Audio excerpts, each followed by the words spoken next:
Are you looking for a way to increase your daily intake of protein? Then this hack can help with that. I'm making homemade tortillas, but I'm using 1 cup of plain non-fat Greek yogurt. This has 16 grams of protein per serving. Mix that with just enough flour, about a cup, to make your dough manageable.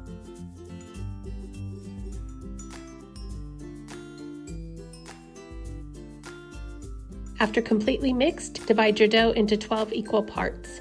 Roll out each part and cook that in your favorite cast iron skillet that has a light coating of olive oil. I also brush the other side of my tortilla with olive oil. Let that cook for about 3 minutes, then flip and cook the other side. Let these cool on a wire rack. To store these, after they are completely cooled, I stack them with a paper towel between each tortilla, then place the whole stack in a Ziploc bag and store in your refrigerator. These make great tortillas, and you could also use this same recipe to make air fryer pizza bombs. Just flatten out a piece of your dough, add whatever pizza ingredients you like, roll into a ball, place 6 of these in your air fryer at a time, bake at 380 degrees for 12 minutes. Serve with a side of marinara sauce for dipping. Next month, I'll be sharing my homemade marinara sauce recipe. Thanks for watching.